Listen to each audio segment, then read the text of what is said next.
Some people rejoice in your unhappiness. Then don't let them see you unhappy. If you're going to cry, I remember years ago, that's what we was talking about Bob Blanchett. If it hurts, go to the dressing room and cry. When nobody sees you, don't let them see you hurt. A dude just been sidekicked me one time and cracked my ribs.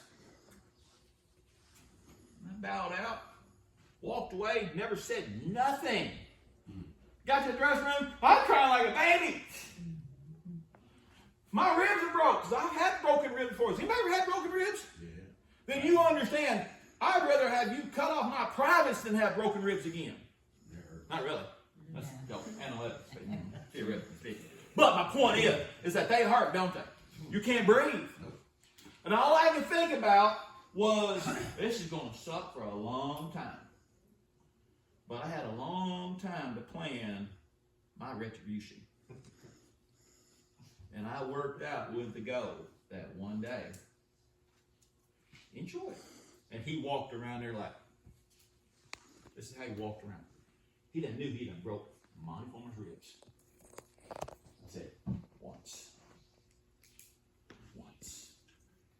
You won't be in charge the next time. I let my guard down. I was moved.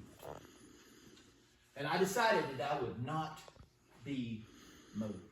And so as I started sitting in this situation at work, because the reality of why this all happened and how the tools happened was at Masonry, I let people push me into a response. Because they wanted me. They knew that if they pushed me long enough, I'd get mad and throw my hands up and say, forget y'all. They knew it. And they wanted it. And so they pushed me to a response. Your enemy is going to push you to a response. The problem is that your response is not your normal response. But you've been pushed to that response. And when you start responding upon the stimulus, who's in charge? Them. Not you. Them. They've made you feel sorry to them. For them. They made you feel like gaslighting. What is gaslighting? Gaslighting is saying that you've been moved. That you've been moved. You allow them to move you and to convince you of your wrongs. You've moved. That's this point. You've got to get to this point where you're not moved. Somebody read Ephesians 4:14. This is one of the first lessons that I ever received in not being moved. And I'm going to show you how it hides in something. Then we will no longer be infants, tossed back and forth by the waves, and blown here and there by every wind of teaching, and by the cunning and craftiness of people in their deceitful scheming. Read that one more time. Won't you hear this? Then we will no longer be infants, tossed back and forth by the waves, and blown here and there by every wind of teaching, and by the cunning and craftiness of people and their deceitful scheming. So we're talking about our responses to evil and deceitful people and their cunning ways of how they get you to be moved. But did you catch the analogy? What was the analogy? No. All the teachers, all the... It used the analogy of a what? Infant being tossed back and forth. But there's something else that's moved in there. There's a bigger analogy. It says we'll no longer be infants. That's not the analogy. Tossed about like what? But what's being tossed about? What? Think about it. Read that one more time. Read that part one more time. See if we can catch this. Then we will no longer be infants, tossed back and forth by the waves, and blown here and there by every wind of teaching. So what do you think's being tossed by the waves and being blown by the waves? all the different religions. Boats. Huh? Boats. Oh, well, I'm getting religion out of that, though, a teaching. Is that not right? Well, the thing is, it's the analogy. Remember, they're talking to people who are fishermen by trade. Oh, gotcha. So, now we're getting to the roots of the analogy. Because, again, if we was hunting season, and if we mentioned something about deer widows, boy, Carrie's going to be a deer widow, we would all know what deer widow means, wouldn't we? Mm-hmm. Without even explaining what deer widow means. Now we're getting back to the original root of this, because it's got a very deep understanding. So, the deep understanding is this right here. When a storm came upon a fishing village, what did they do? What did they do with their ships when the storm's coming in? More it Where? Up on shore or in a safe harbor. Safe harbor. Okay? So they either pulled them up there, but they're talking about the danger of being tossed. Well, this is one of the first ones that I did a word search on, and I discovered this. It used the analogy of a safe harbor. And within a safe harbor at low tide, they went and established, Zeke, tie downs. And so what would happen is that there were multiple tie downs in each ship was tethered to a spot. And sometimes in multiple locations. Why? Why was it tethered within that spot? Because now we got multiple ships parked in an area. So we got this whole port, this safe port, and these multiple, because there's more than one ship involved in this thing. There's more than one thing that are seeking shelter within this refuge. This is what Christianity is. It's a refuge. The church is a refuge. That's why it's so important to, when the Bible says specifically, forsake not the assembling together. Now somebody just describe that. Forsake not the assembling together. Forsake not. In other words, don't. And even more so as you see the time coming. Even more so. That tells you the importance of church. The importance of church. That if you think, well, I ain't got to go to church, you don't have to go to church. But guess where you're at when you're not in church? Now you're no longer moored. You're out here in the big body. You can say, well, I'm doing this and I'm doing that. No, you're not. You're no longer moored. You're out here. You're no longer tethered. So all of a sudden you're in tether because in church, what it is called a sacrifice, also known as an offering. It's a responsibility. It's a thing that you do.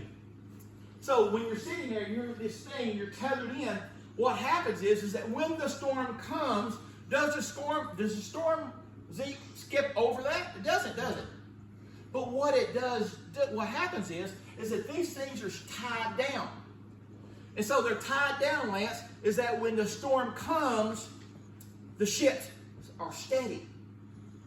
But imagine if all of a sudden, because somebody was lazy or used a weak rope, or all of a sudden just didn't tie down good or whatever, and the storms come up and the waves come up, and now you've got a loose boat in the middle. He's having fun. Mm-hmm.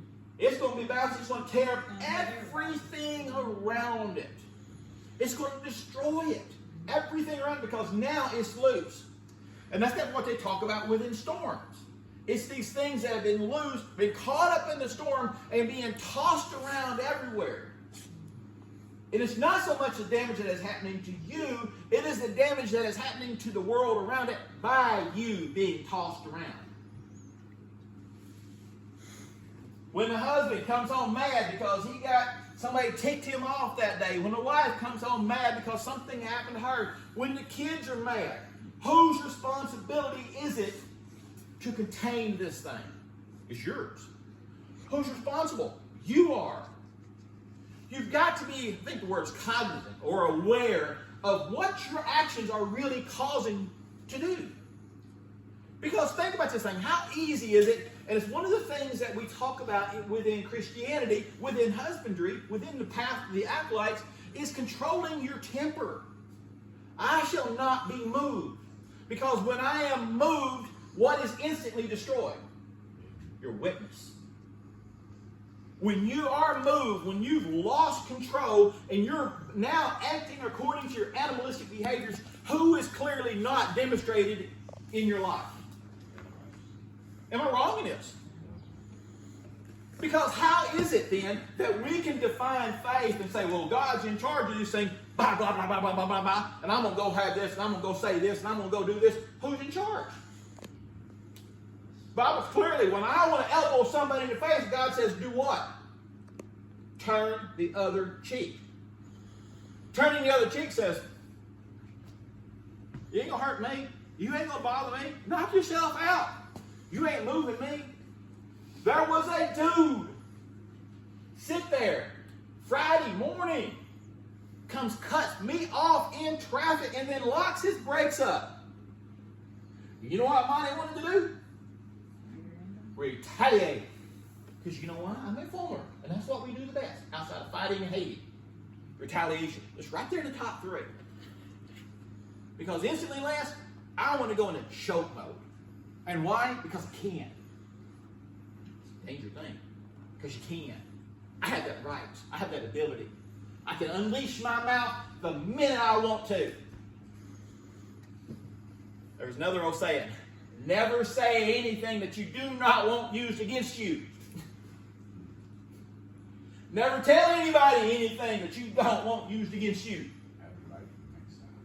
If you don't want your secrets told, then don't tell your secrets.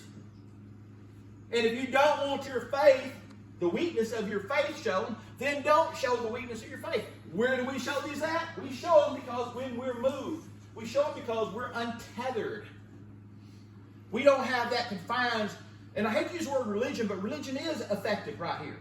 Is it applicable right here? In other words, religion is a set of rules and constraints and borders that we've said that I will not be moved outside of my border. Clearly, my God is in charge. And I know, so my boss's wife, she said, well, I'm like, I'll tell you what I learned. This is how I've learned to deal with the circumstances around here. When you say the words, I don't care, I don't care, I don't care, you know what you're clearly saying? I care greatly. And the louder you say it, the more force you put behind it, the more you want to. She said, well, he's going to commit suicide. I said, you know how he's not going to commit suicide?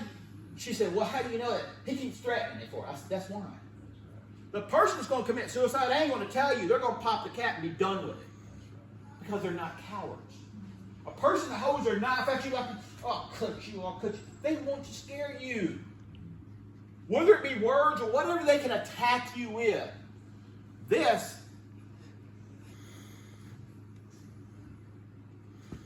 you don't know. You're getting ready to get cut. And as I've told you before, the only animal that shows you their teeth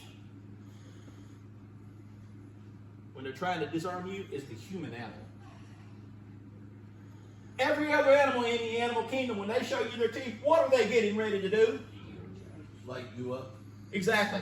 Now, how is it that man in this deceitful nature has evolved a response and convinced everybody that you smile? And the bigger the politician wants to vote, the bigger the smile. Have y'all not noticed a trend? I call it the Peter Miller trend. Prior to the Peter Miller trend, when you see the picture of a lawyer, and occasionally you'll see a smug-looking lawyer going. There's no dude, and I love his haircut. He's got his little funky old 1948 haircut, and he stands there like. But the sharp ones they're adopting the Peter Miller stance. What's so really funny is when you see them, and you see these lawyers in my books it talks about that their smile never reaches their eyes. Never reaches their eyes. You know the eyes, the windows of the soul. You know it's not nature, you know it don't fit. What we're talking about is how to survive this world. And the first lesson we have to learn in surviving this world is to not be moved. I have my beliefs. I have my stances. I have what I have to do. You are not in control. If a person chooses to do something in there, I've adopted this phrase. I've had to think about this, my response to when people say these things. Lonnie, what do you think about this thing? What do you think about this thing? What do you normally say? I don't care. I don't care. We've already proven when you say that, you care. You know what I've come up with? It's not my decision. I'm not bound by it. And I choose to not be affected by that decision. My God is in charge. He will either A, move me somewhere else, B, retire me, then he'll show me where he wants me to go.